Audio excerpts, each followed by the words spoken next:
Tonight we're going to be digging into the book of Joshua. If you want to grab your Bibles and get ready, this is part one of our Finding Our Purpose Through the Lord series. So just part one.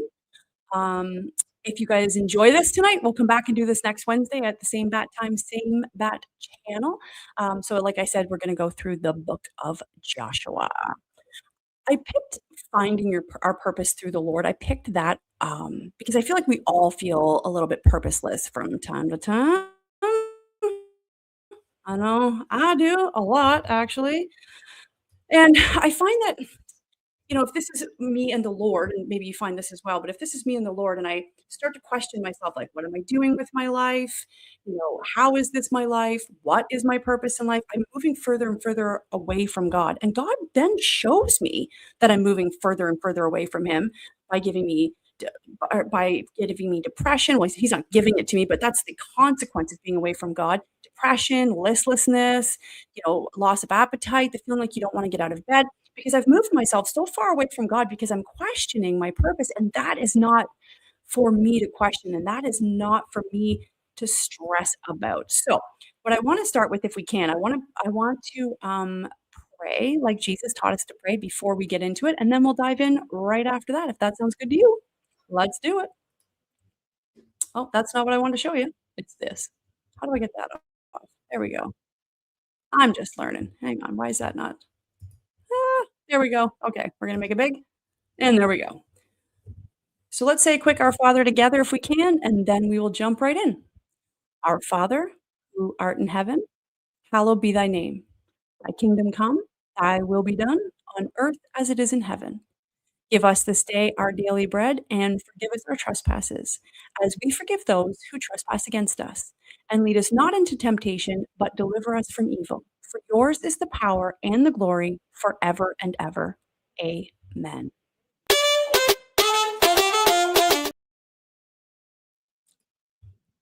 Okay, let's jump right in. I want to first set the scene because I find sometimes when we're reading the Bible, we gloss over lessons or we glaze over things because it's hard for us to immerse ourselves into the story. We don't carry swords, we don't follow the law of Moses. I cut my hair, so it's kind of hard to get right into the story. So I'd like to set the scene for you guys before we start and before we get a little interactive. So just bear with me a couple minutes. I got a couple pictures to show you as well, and then we'll get into the interactive part and we'll start the Bible study. So tonight, because we're studying Joshua, we're actually going to be in Canaan. So let me just grab a picture here real quick.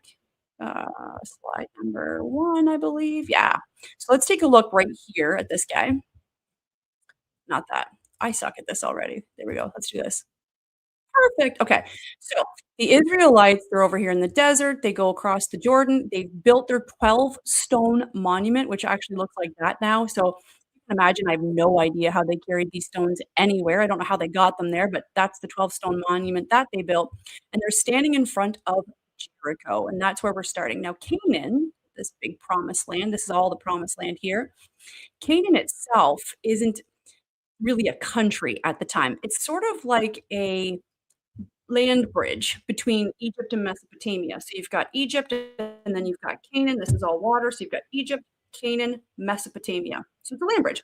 So invading armies would come up the water and they would branch off going through Canaan. So basically, everyone that lived there was kind of living under fear of siege every single day. Now, I don't know if any of you cared about Trump almost starting World War III the other day, but he did. And I can't imagine feeling like every day, like, is it going to start? Is it today? Is it today? Is it today? And then sometimes it's today, which sucks. But that's Canaan. And it's made up of these little, like, independent states. So Jericho is one of them, and that's where we're focusing today. Hazor is one of them. Megiddo is another one of them. And they all paid tribute to Egypt. So it's all protection money they paid to Egypt. So it's kind of like what's that movie? Crap. Hunger Games. It's like Hunger Games meets the Cosa Nostra. So there's Canaan, they're paying money to Egypt for protection, and the Israelites are standing in front of Jericho. But let's talk about Jericho right out of the gate. Jericho, if I can grab the photo and add it up here. Let's see if I can do it right this time. First time. Ready, go. Look at me go. So this is Jericho. So down here is what's called a stone revetment. This stone revetment made of stone. Up here, these are mud bricks. This down here is about 10 to 15 feet tall. And this is 20 to 25 feet tall. So you can imagine Joshua and the Jews, they're staring at this 35-foot wall. Their arrows will not go over it. They have no way to go through it, but they need Jericho. They need to take over Jericho because Jericho has one of the very rare water sources in Canaan. So even though it's the land of milk and honey, in this next photo, you can actually, in the first photo, you can kind of see on the map it's very hilly, it's very rugged. They really, really, need that water source. Now, just to give you some perspective, this guy right here, like, so this is what's left of the walls of Jericho. This is just what's left. This guy is standing right in there. That's where he's standing. If you can imagine the immense size, like, that's huge. Anyway, so they need the water. These guys need the water source. They need to get in here somehow, and they're just standing there probably in absolute awe. So we're gonna focus tonight on one particular woman that plays a role in this story, and she lives in here, and who would live in here? The plebes, the Porvos. Jamie lives in here, the Irvings live up here, the McCains live up here, the military lives up here, the main water source lives up here, and then they've got, like, a water system that brings it down to everybody. Um, so all the uppity ups and upper crusts, like the Irvings, they all live up here. And then down in here is where the plebes and the Porvos live, and the woman that we're gonna focus on tonight, she lives down here as well. So, what's life like in the day of a woman in Jericho? Well, it starts off with the water trek, and I would like everybody right now, if you can, in the comments to write your most hated chore, if you can. Write me your most hated chore, because 'cause I'm about to give you a very fresh perspective on your most hated chore, because the water trek was actually the favorite chore, and this is what it was. They would carry these humongous ceramic jars, like this big, on their shoulders down to the water source. So they would go on down to the water source and they would fill it up at the well. But why did they like this chore? Because imagine it probably weighed 100 pounds going back, right? It was their most favorite chore because it was where they gossiped. It's where they traded news. The women would all get together and talk at the well. This is probably where the whole water cooler conversation ever came from. Is like water cooler talk probably came from these women at the well or these women at the cistern getting their water. So they would go home with their big thing of water. That was their water for the day. So that was their wash water, their dish water, their cooking water in this great big jar. So chore number 2 is the hated chore. Now, Mark just wrote in the comments that his most hated chore is the litter box. So I just wanna give you some perspective after I tell you the worst chore ever that these women would have to do every day, and maybe you'll be grateful to the Lord that He created someone that invented kitty litter and invented a kitty litter box and invented the kitty litter scoop and the garbage bag you put it in, because these women would go home after collecting their water, I was gonna cycle through, and they would have to work on what's called the saddle corn, and that's what this is. And a saddle corn ground grain, that was hard to say. A saddle corn ground grain into flour. So they'd be doing this all flipping day for hours and hours. So much so that archaeologists have found the bodies of Canaanite women in Jericho, and their knees and their toes are very deformed because they would be on their knees grinding grain for hours and hours and hours. So hopefully that puts your least favorite chore into perspective that it's not actually that bad because the Lord has given us and He's given us so many wonderfully inventive people that have made our lives so much easier. And I'm not a fan of picking up cat hair. So it really puts a fresh perspective when you're like, Lord, thank you for inventing or creating the guy who invented this lint roller. So I'm not doing this by hand. And it completely changes your dopamine release and it changes your serotonin release and it changes your mind and you don't hate it just as much. So after they would grind their grain, off they'd go to the community oven, and this is what a community oven looks like. It's called a taboon, and a taboon is where they would slap their flatbread, right? Because they've ground their grain into flour. They would slap the flatbread right onto the community oven and cook it up for the night, and they would be on a diet of they actually called the flatbread the staff of life because that was the constant in their life. So they would get if they got meat, great. If they got fruit like grapes, great.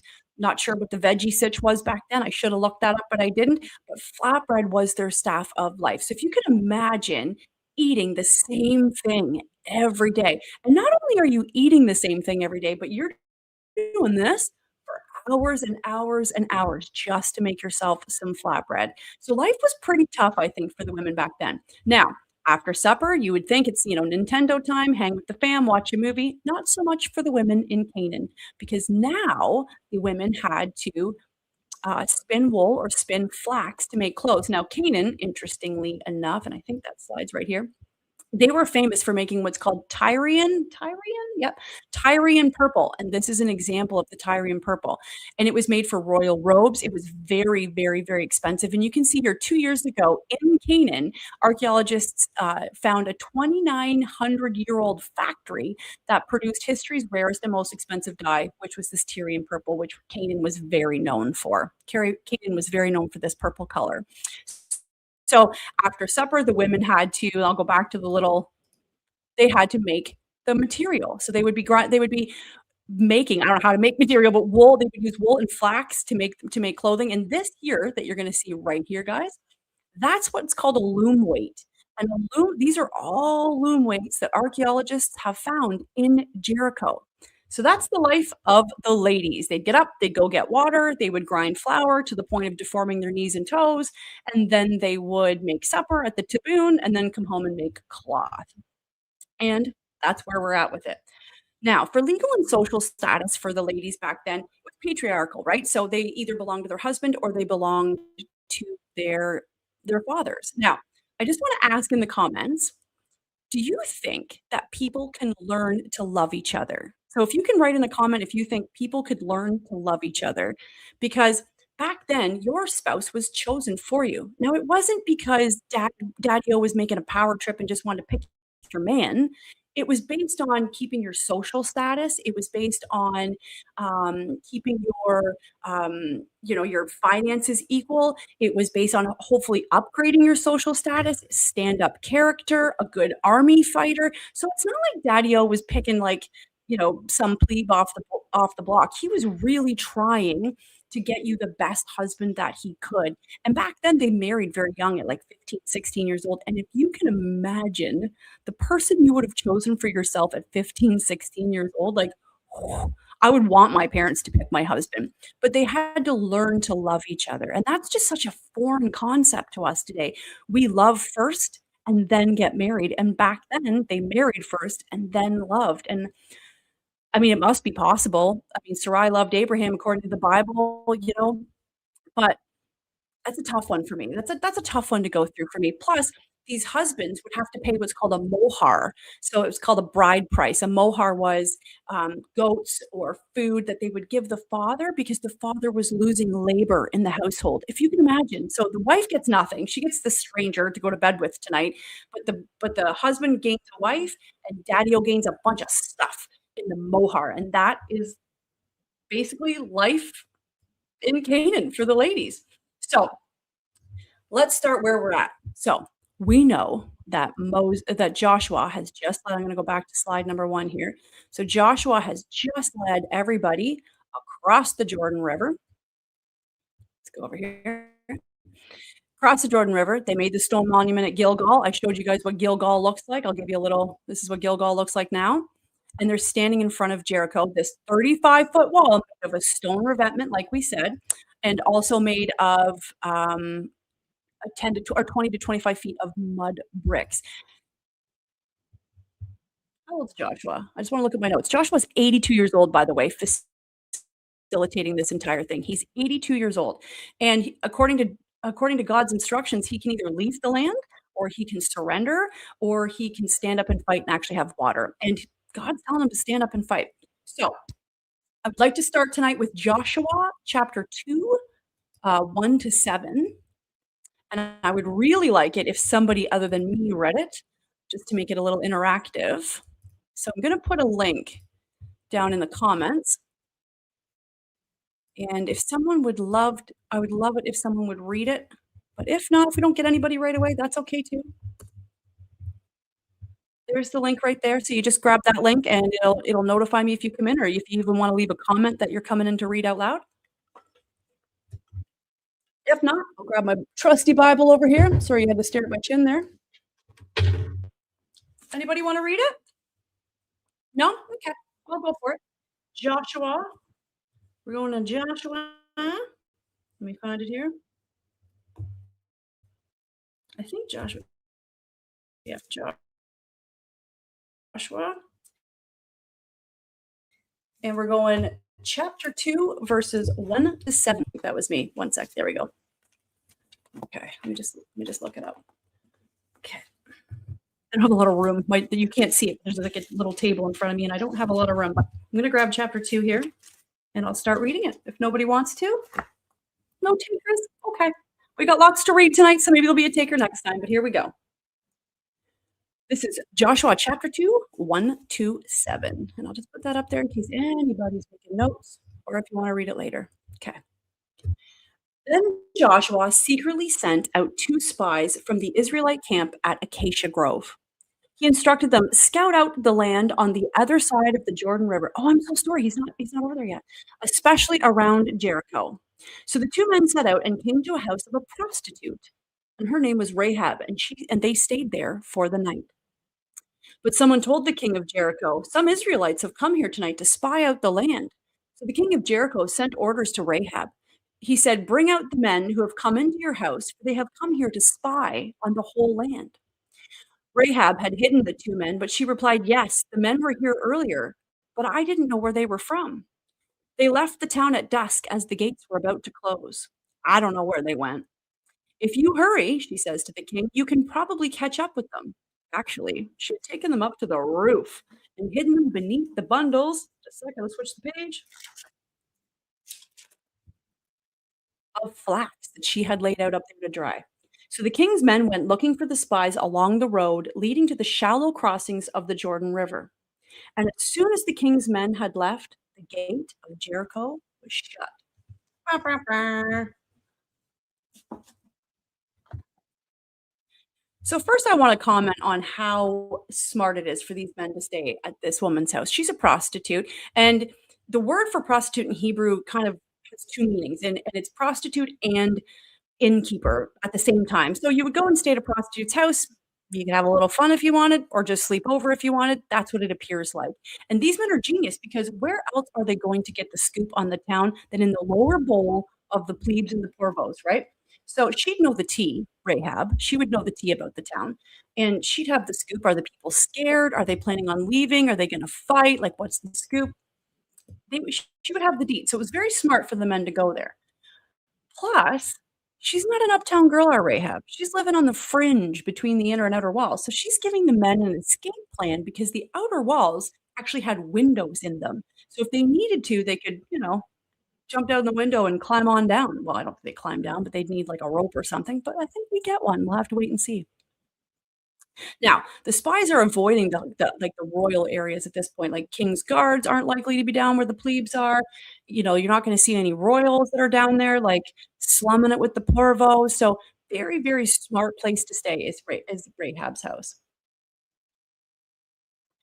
Okay, so just another Saturday night for Rahab, and for some reason, she decides to hide them. For some reason, she decides to hide them. She doesn't believe in their God. Remember I showed you the photo of what they would be worshiping at the time? Let me just grab it again if you wanna see it. It's, oh, maybe I haven't shown you yet, but this is what Rahab would have been worshiping at the time. This is called an Asher pole because women were big into cults in Canaan and especially in Jericho. So this is an Asher pole that they would pray to, and if you zoom right in there, you'll see there's little faces. And these are clay goddesses. This one here is for fertility, and this one here is for a good harvest. I don't know why they're hanging on to their knock knocks, but they're hanging on to their knock knocks. But this is what Rahab would have been worshiping. So why do you think that happened? Why did she hide them? Why did she hide these spies? Well, we're going to find out. We're going to go ahead and read Joshua chapter 2, 8 to 11. If anybody wants to read, let me know. You can still click that same link that's in the comments if you want to read. If not, I will take the helm and I will go ahead and continue on reading.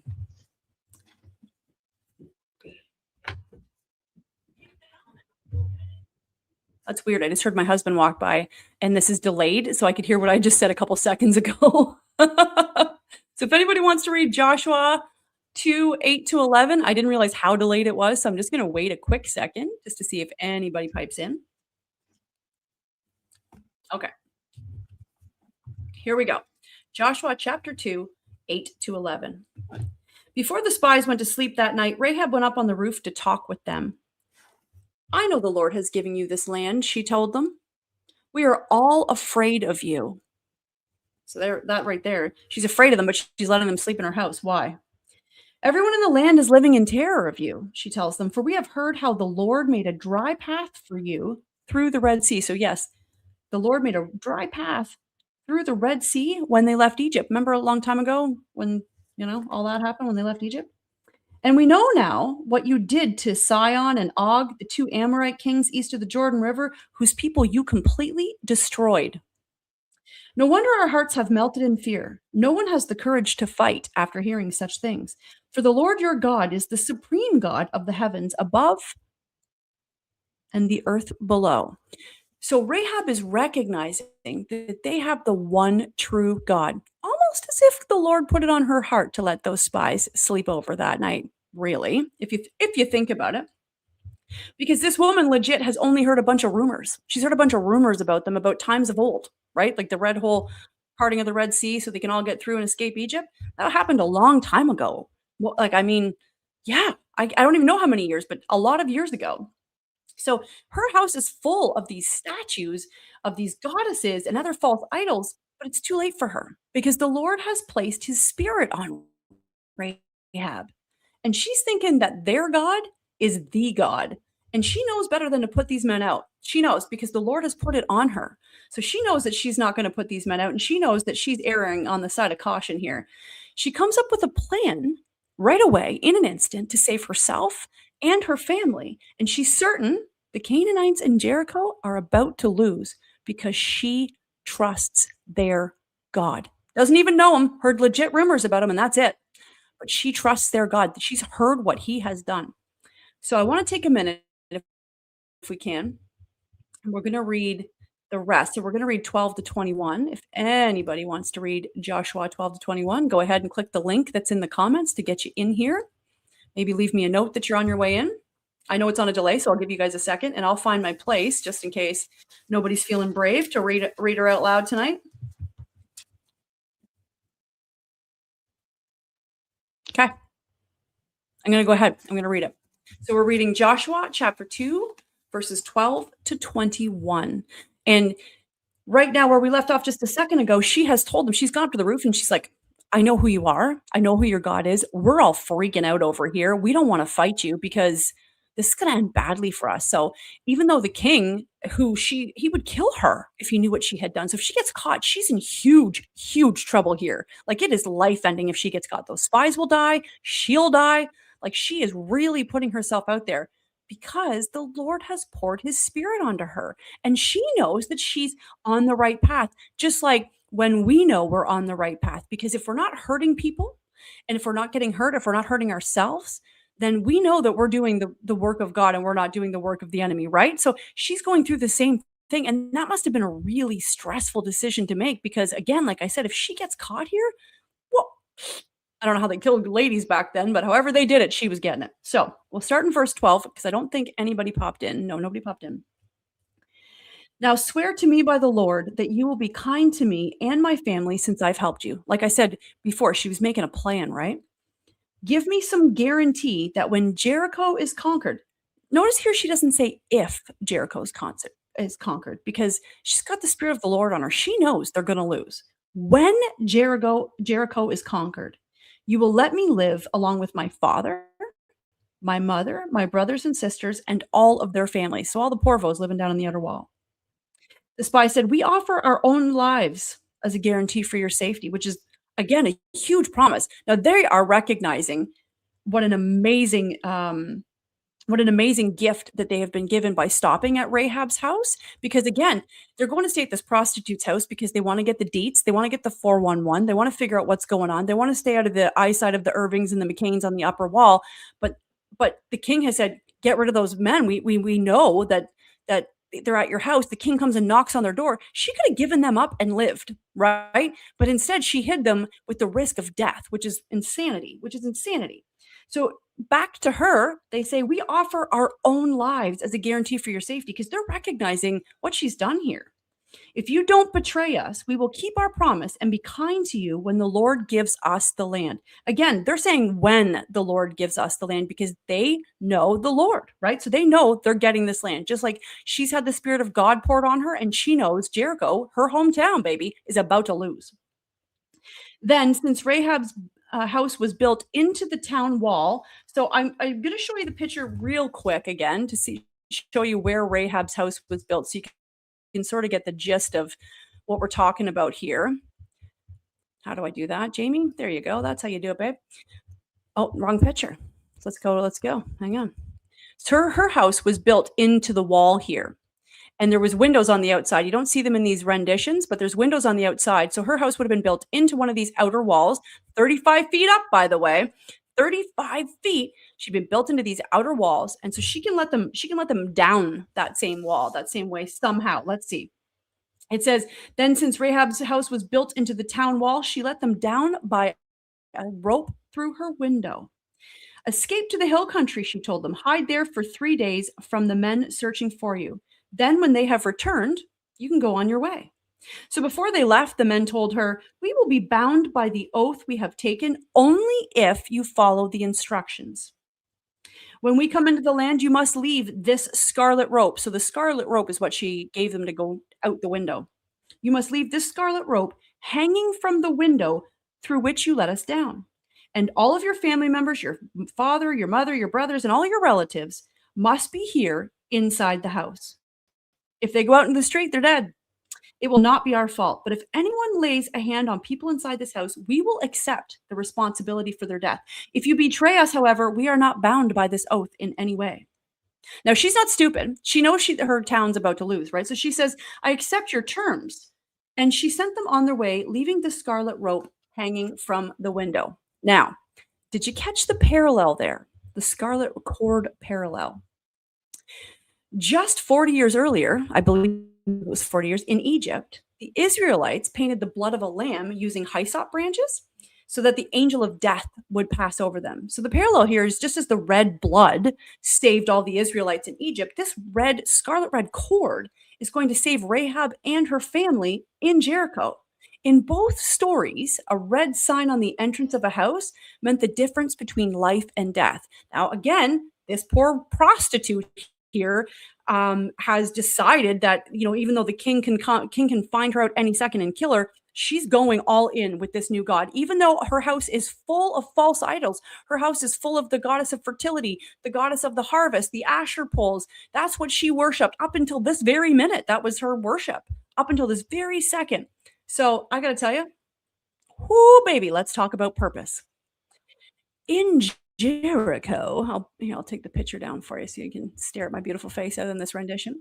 In Jericho, Rahab's position was at the very, very bottom of the social ladder. She was a prostitute, dude. Like, she said that's still the lowest of the low of female jobs, right? So she was a woman in a patriarchal society. She's a Canaanite prostitute. So if she's looking for her purpose in her career or in her reputation, she's going to find nothing but a dead end, man. She's not getting out of bed for days. She's depressed. She's on Prozac. She's got anxiety. She's walking around town going, oh, my anxiety is really bad today because she's the lowest of the low. And if that's where she's looking for her purpose, that sucks for her. Let's just say that. It's depression town. It's loss of appetite. It's mood swings, right? Who knows? Maybe even suicide or self-harm could have hit the pan if that's where she was looking for her purpose. Maybe her depression would even turn her to the wine, So maybe it would start a line of alcoholism, right? Because she's looking for her purpose and her career and reputation. And she's a prostitute living with the Porvos in the outer wall of Jericho. However, her heart was open. Her purpose wasn't to be a general in the army or president of the United States or a high priestess. Her purpose wasn't for her to be super popular or get a lot of followers or be immensely wealthy. Her purpose was to be kind. That's it.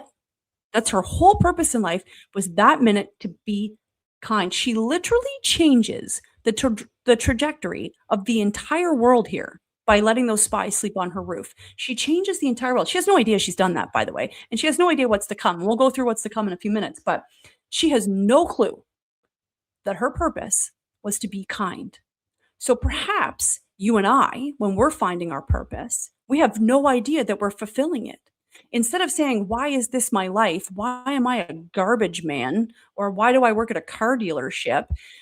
Perhaps we could flip our perspective and start seeking out in that car dealership what our purpose could be. Maybe it's to bring one coworker to Jesus. Maybe it's to be kind to everyone. Maybe someone comes in your dealership that's about to harm themselves and you sit and talk to them for 10 minutes and get them some popcorn and now they're no longer going to do that. Do you see what I'm saying with purpose? You don't find it in your career. You don't find it in your reputation. You don't find it in your followers. You don't find it in your image. You don't find it with pretty eyelashes. You find it through him. So we often think of kindness as weakness. And I'm going to tell you that Rahab, she's not weak. Because when the king knocked on her door, when the king's guard knocked on her door looking for those spies, she was like, nah, they're not here. They went that way. And meanwhile, they're on a roof the whole time. She hid them even though it was treason. So kindness is not weakness. The kindness she showed wasn't easy or safe. It wasn't comfortable. The easy route for her to take, and this is, we're going to go on the easy route for a second. The easy route for her to take was to turn the spies in and win the king's favor, right? Because maybe if she turns these spies in, she's going up a level in Jericho. She's going up a level and she's going to go have dinner with the Irvings and the McCains all up in the upper level of Jericho, right? So she could have done that. That was the easy route. So we really have to look at our lives and go, are we constantly taking the easy route, but looking for purpose? Because maybe it's not on the easy route. Maybe it's going to be tough to walk out our purpose. We don't know, but it doesn't seem to me like the easy route is God's route if you read the Bible, because nobody gets the easy route in the Bible. One more thing I wanted to show you before I show you another picture, but I wanted to talk a little bit about our calling. So you may think that a small act of kindness couldn't be a calling, couldn't be a higher purpose, but it absolutely can. And Rahab proves it here because she had two great options. She had an option to turn them over, she had an option to not lie, and instead she hid them on the roof. So, I mean, she had easy options, but you never know when this little small act of kindness is the vital link in the huge chain of life because Rahab, by allowing those spies on her roof, like I said, changing the trajectory of the roof. So you don't need a pulpit to be a bridge. Rahab has a red cord. So you just need a red cord of your own in order to walk this out. Now, I want to tell you a little fun fact because here's something she didn't know at the time. So prostitutes probably aren't, interested or really marriage material, right? Because back then, if you lost your virginity before marriage, you were like damaged goods, right? So she's not really thinking about a husband and family. However, what she didn't know at the time is something's happening in her life that's almost as important as the small act of kindness, walking out her purpose that she did with the spies. Something almost more important was the reward. It was the reward she got for walking with the Lord in her purpose. What rewards do you say? Let me tell you. She married an Israelite man named I don't know how to say it. Solomon? Salmon? It's spelled salmon, so let's call him Salmon. So she marries an Israelite man named Salmon when she's a prostitute, by the way. She marries an Israelite man named Salmon. They have a son. Guess what? His name is Boaz, and his wife is Ruth. I'll forward you over to the book of Ruth if you want to have a look at that story. But Boaz and Ruth would then have a son named Jesse. And Jesse, as we know, would go on to have a son named King Flippin' David. Rahab, okay? Rahab, Ruth, Jesse's wife, David. So David's great great great grandmother is flipping Rahab the prostitute. She is from Jesus' family line. Rahab had no idea that she is going to be related one day to Christ because Mary's the mom, basically. Can you imagine? She had no idea. So that just proves to me and should prove to you that you never know when you're walking out your purpose. You have no idea until after the fact. And you know what's funny? Everything in life is like that. Like if somebody dumps you, let's say, Mark leaves me tomorrow, which would never happen, by the way, because he loves me. But let's say Mark left me tomorrow. I would feel like that is the last man on earth. I don't want another man. This is not for God's purpose. This is not God's will because this hurts so badly. And I would go into depression because I'd be this far away from God because I wouldn't be trusting him. I wouldn't be trusting him at that point. I would be so far away from him. There's no room for him to move because I'm way over here and he's way over there. But then I meet a man and this man needs a caretaker, let's say. And I move in with this man and I take care of him and we fall madly in love and we save babies from an orphanage. I don't know. We do whatever, something awesome. And now I think, oh, God broke me up with Mark so I could meet this man, take care of him, save his life, and save the babies. But we don't, hindsight's 2020. We don't see what's coming, right? So we're wallowing back here in depression when really I could have been like, meh, I know I'm going to meet a man. And I know we're going to save babies and I'm going to save his life. Aw, Mark wrote never in the comments. I love you, babe. Anyway, so you never know when you're walking out your purpose because you don't know it until way after, right? It's the same thing with jobs. You go to a job interview and you don't get the job and you really, really, really wanted it. And so you're like, oh God, why didn't you give me the job? So now you and God are here. And why is this not my purpose? This is the job I wanted. And I'm going to be depressed now and I'm going to go on welfare or I'm not getting a job or I'm going on or whatever the case may be. You're moving so far away from God. But maybe God didn't give you that job for a reason. Maybe he knew the boss would assault you. Maybe he knew that the coworkers would hate you. Maybe he knew Mark. Maybe he knew exactly how bad this job was for you, and he couldn't have you employed right now because, oh, in 2 weeks, you're gonna see a job online because you're still looking for a job, right? If you had gotten a dream job, you wouldn't be looking. But 2 weeks from now, you're gonna see a job online, and you're gonna go to that interview, and that's where you're supposed to be. And when you get there and you're like, "Oh my god, this is awesome," you go, "Oh, now I see why I didn't get that job. Now I see why God had me overlooked." So we never know when we're walking out our purpose. So the point of all of this is that we have to trust in him always for our purpose. We have to trust like you've never trusted anything before and don't even worry about it. I don't. I work at a car dealership and I'm not worried at all. I know I'm right where I'm supposed to be because that's where God put me.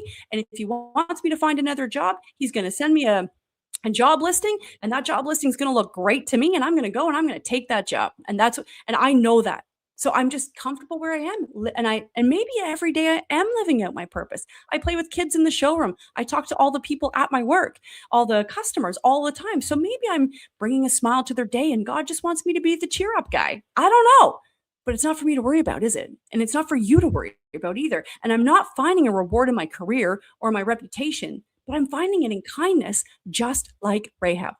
Now, I want to talk a little bit before we go today about the rock star trap. If Rahab had waited until she felt qualified or good enough or important enough or cool enough to fulfill her purpose, would she have ever opened the door for those spies? If she honestly had waited till she felt good enough because she's a prostitute living in the plebes, right? She's not feeling good enough for really anything but being a prostitute. Would she have ever opened the door to those spies? Because I don't think she ever would have opened the door to those spies. And stressing about your purpose doesn't bring you any closer to understanding what your purpose actually is. So we don't want to get caught in that rock star trap like, I have to be the best on guitar, or I have to be the best at tennis, or I have to be the best at this thing, and then I'll be worthy. Or I just got to get really good at this one thing, and then I'll walk out my purpose. No, it can happen when you're at your lowest low. You don't know, and that's why it's not yours to stress about. But let me tell you, God gives us the tools, and everyone's gonna hate this, but it's true. God gives us the tools to get off the couch and to change our own perspectives. Sunshine, that's an instant serotonin boost. I don't know if you knew that. Going out and walking in the sunshine elevates your serotonin levels. The sun that God created, right? So he gives us the tools. Petting a dog that he created or petting an animal he created releases massive amounts of dopamine into your brain, right? So he gives us the tools to make ourselves feel better when we're feeling down so that we don't feel down. We trust in him and we know that our purpose is in him and we don't need to stress about it. What else? Exercising, walking around in the world he designed. That's a serotonin boost and a dopamine boost. Mega, mega. And at work, we all have to shift our thinking at our jobs and understand that we are working for him. So it doesn't matter what we're doing all day. I'm typing and I'm doing that all day long, but I'm working for him while I'm doing it. And that's what's important. He tells us to do the best job. Jesus does because it's all his and it's all for him. So he tells us to do the best job that we can. And if you knew Jesus was going to be the one reviewing your work ethic and your work performance at the end of every day, how would that change how you treated your coworkers? How would that change how hard you work? How would that change how you treat the most annoying person in your office? How would that change how much you complain about your workday? How much would you slack off? I just want you guys to think about that until next week if you can, because when you're at work, if you're working for him, imagine that Jesus is grading you at the end of the day, because realistically, that's what's happening. And maybe that'll cause you to work a little harder, or maybe that'll cause you to have a little bit more patience for Mary Ann in accounting who drives you crazy. You don't know, but try it. Remember that you're working for him, and remember your purpose isn't yours to worry about. Let's meet next week at the same time if you want, but until then, I wanna work on identifying your own Jericho. And what do I mean by that? Well, let me just show you. I gotta grab a picture here. Check this out. This is how they got through Jericho. Now, we all know that they had to go around Jericho 7 times and blow horns and blow trumpets and stuff like that, but that sound that they were doing and the screaming, it was breaking down the mud bricks. So it's not that the whole wall of Jericho fell. It's not the whole wall. It's just the top mud brick wall, and if you look right here, I can't do it without it saying slide. Here, look over here and look up here. It created a ramp for them to run up and take over. That's what happened. That's how they took over Jericho. It created the noise broke the mud bricks, and then the falling of those mud bricks created a ramp for the Israelites just to run up and in, and that's how they conquered Jericho. So until we see each other again, I want you to think of acts of kindness as your own little Jerichos, your own little Rahabs, your own little scarlet cords. Maybe you need to call somebody that you haven't called in a long time, or show patience to someone you don't normally show patience to, or instead of stepping over someone in need, give them $5. Find these little Jerichos, these little scarlet cords wherever you can, and live as if he is right beside you at all times, because if you want him to be, he is. Okay, that's all I got today. I hope everybody enjoyed finding your purpose, number 1. Next week, we're gonna do finding your purpose, number 2, and we're gonna be here at Wednesday at 8 o'clock again, and I hope you guys have a great day. Have a blessed day, and don't forget to say your prayers.